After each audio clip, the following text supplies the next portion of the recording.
Service before self is the motto of the Indian Army. It is one of the strongest military powers in the world. As India celebrates the 75th Indian Army Day on January 15, let's revisit some key moments in its glorious journey. We also look at how it is ramping up modernization efforts as well as the challenges it is facing.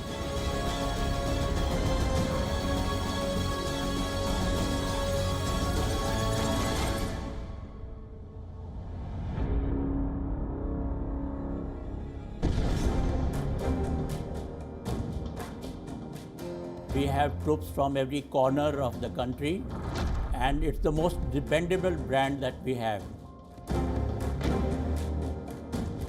What the 75 years were they were of glory, but I think the next 25 years are going to be phenomenal. Our men are just superb. It's unbelievable. The kind of things that they face. These men can do what they can. It inspires you. It motivates to put in your best. There are so many operations and so many wars that Army has fought, and there have been achievements galore. And I'm absolutely proud to be part of Army fraternity. The 15th of January 1949. It was the day when Field Marshal Kodandera M. Cariappa, then a Lieutenant General, took over as the first Commander-in-Chief of the Indian Army, from General Francis Roy Butcher, the last British Commander-in-Chief of India. Though the Indian Army was officially established on the 1st of April 1895, the transfer of power took place after 15 months of the country's independence from the British rule. The day is marked every year to pay homage to and remember the brave and selfless soldiers of the Indian Army who gave their lives for the country.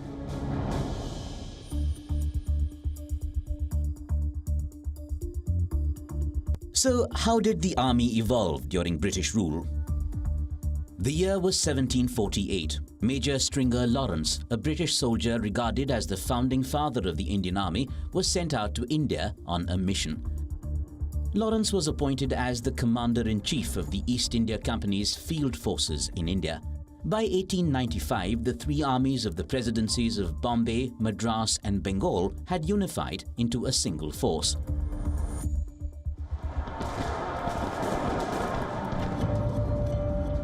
The British Indian Army was a formidable force in maintaining the dominance of the British Empire, not only in India but also across various parts of the world.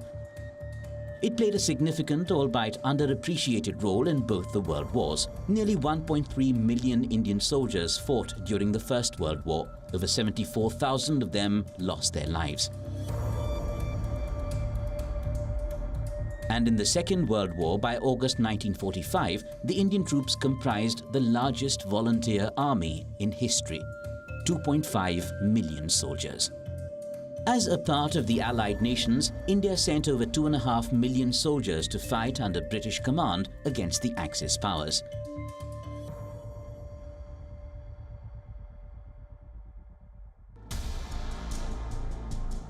After India gained independence in 1947, the British Indian Army was split into three.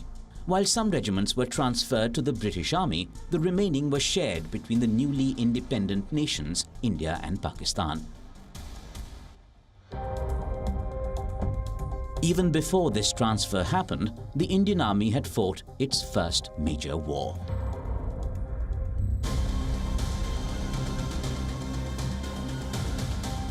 The first war between India and Pakistan was fought in 1947-48. It's also known as the First Kashmir War. Pakistan precipitated the war just a few weeks after the two nations became independent. As the name suggests, the bone of contention was the princely state of Jammu and Kashmir. Preempting the possibility of its ruler Maharaja Hari Singh joining India, Pakistan launched Operation Gulmarg.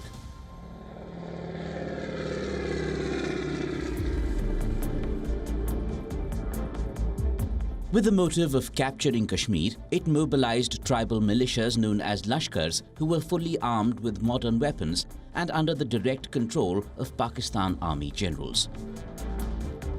Maharaja Hari Singh of Jammu and Kashmir signed the instrument of accession to India. The Indian army was finally airlifted to Srinagar, where it repelled the invasion. By May 1948, when the Indian army was prevailing in the fighting, the United Nations Commission for India and Pakistan passed a resolution providing for a ceasefire. The Indian army has fought in many wars since. The Indian army has been developing with every war that we have fought. Particularly after independence. We fought 47-48 war against Pakistan, then 1962 war against China, then again in 1965, 1971, 1999, we fought wars with Pakistan. We have been employed in the internal security duties right from the birth of this country. And we have been helping the civil administration and the civil police in internal security duties. In 1959, a full-scale uprising broke out in Tibet's capital, Lhasa. By the time China crushed the uprising, thousands of Tibetans were dead. The Dalai Lama, his ministers, and tens of thousands of others fled to India, where he was granted asylum. China used the incident as a pretext to start the Sino-Indian War of 1962. After several border skirmishes along the Indo-China border, on the 20th of October 1962, China's People's Liberation Army invaded the disputed border territory in Ladakh. It saw a month-long standoff between 10,000 to 20,000 Indian troops and 80,000 Chinese troops. The war ended after China declared a ceasefire. It was a wake-up call for the Indian Army. There has been a lot of development all along, particularly along the technological development that have taken place. We have also absorbed so much of technology. I would say two major points that have transformed the Indian Army. One was soon after 1962 war, where unfortunately we suffered defeat, but thereafter we woke up and we got the weapons, equipment and the strength that we needed for the country.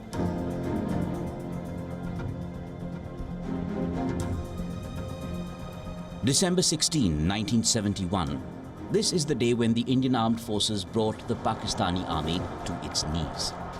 Around 93,000 Pakistani troops surrendered before the joint forces of the Indian Army and the Mukti Bahini, Bangladesh's guerrilla resistance forces. It was the largest military surrender after the Second World War.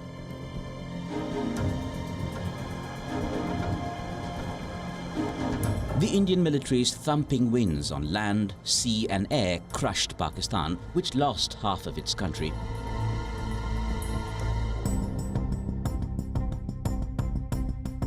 The war lasted only 13 days, and Bangladesh, a new nation, was born. Field Marshal Sam Manekshaw, widely known as Sam Bahadur, was the key architect of the 1971 win. फौज का काम है लड़ने का, commander का काम है फौज को तैयार रखने का और प्लान देने का। मैंने उनको प्लान दिया था और लड़ाई के पहले लद्दाख से लेके पूरा बॉर्डर तक मैं जाकर सब जवानों को मिलता था। 3,000 जवान, 4,000 जवान, 5,000, और उनके साथ पहले बात करता था बिल्कुल सफाई के बाद कि मैंने आपको ट्रेनिंग दी है, मैंने हथियार दिया है, मैंने प्लान बनाया है, एक चीज़ नहीं दी, मेरा दिल। अब मैं अगली दफ़ा मिलूँगा आपको तो पाकिस्तान के अंदर मिलूँगा। उनकी मोराल बहुत हाई थी।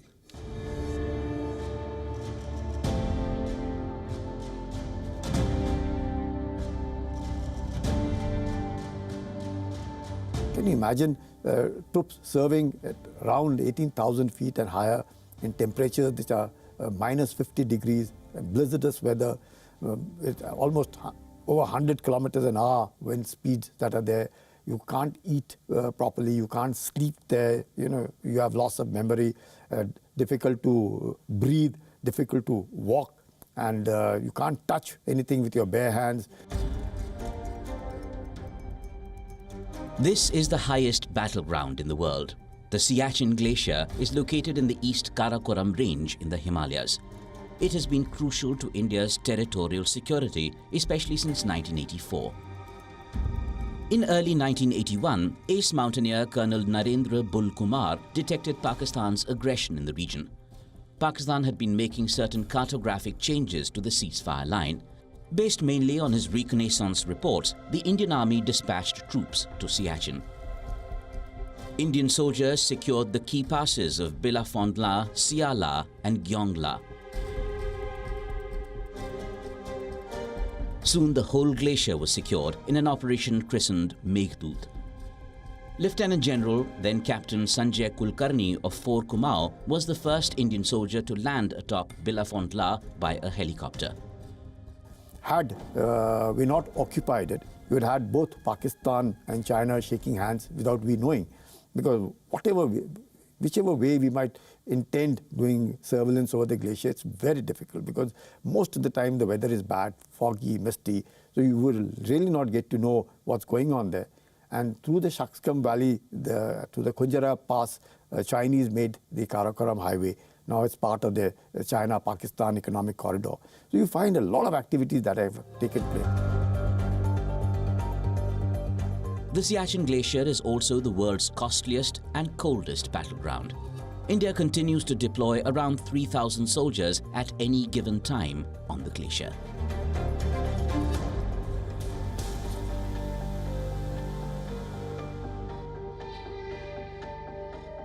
July 26, 1999, the Indian Army recaptured all the military posts in Kargil that had been occupied by Pakistani troops and militants.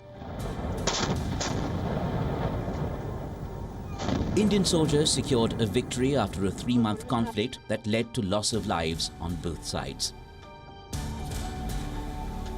A covert military operation hatched by Pakistan's then Chief of Army Staff, General Parvez Musharraf, flared into a war.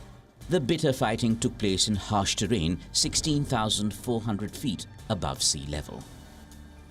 The military credit I would give more to our young officers and the Jawans. They fought extremely well, in fact outstanding. Wherever I have gone abroad, people have wondered how they managed to perform so well. It was a great achievement on their side. We made a lot of sacrifices, but again, the determined military actions that helped us to achieve those victories against the Pakistanis. And again, I would say it was my privilege to be commanding those troops at that time.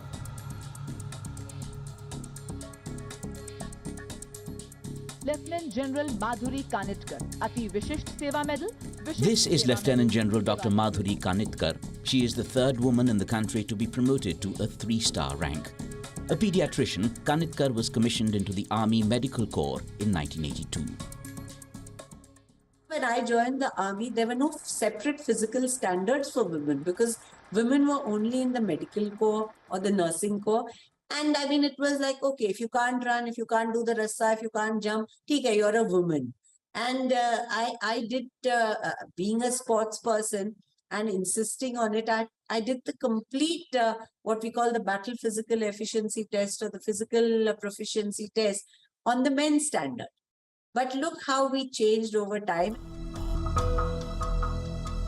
This year, Captain Shiva Chauhan became the first woman officer to be operationally deployed in Siachen. For a lady to do it is further challenging. Ladies have their own physiological conditions, ladies have their own issues, and to be able to clear all the training, to be able to acclimatize oneself and to be able to reach Siachen Glacier is commendable. In 2022, Captain Abhilasha Barak created history by becoming the first woman officer to join the Army Aviation Corps as a combat aviator. In a major move, the Army also plans to commission women officers into its artillery regiments. Women have long been demanding gender equality in the armed forces. Have things finally changed? The armed forces is probably taking that leap forward because now logistically it's feasible. And the second aspect that is helping is the change in that is coming out in the society. Society is also accepting more liberal views for women. Tactical changes are likely to come in.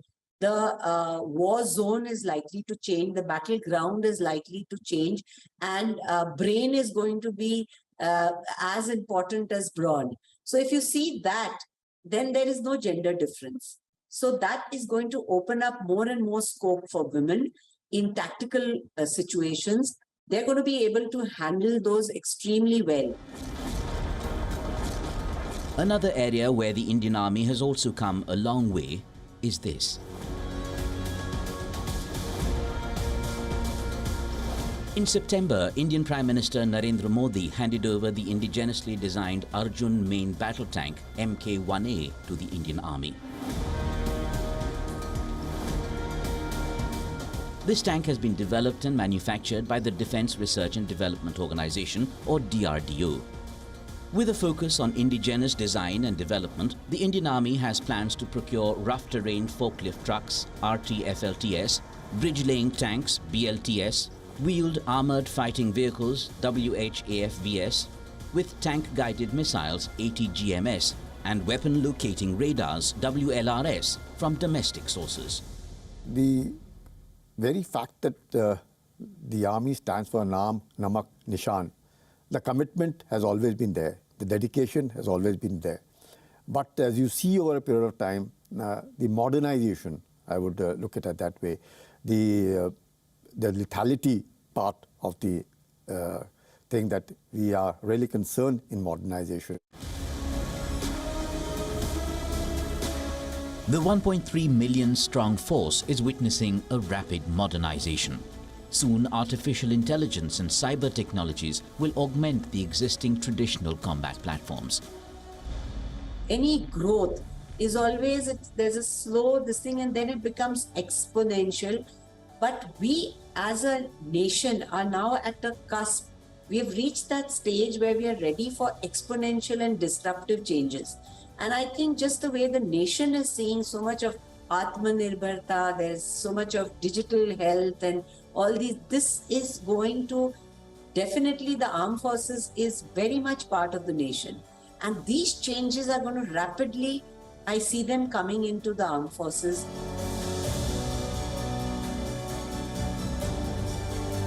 I think the political authorities have also realized that the Indian Army needs good equipment. It needs not only good equipment but also remain ready. We must have good intelligence all the time and good surveillance if we have to protect our borders. It's not just conventional war. The armed forces are now involved in a hybrid warfare.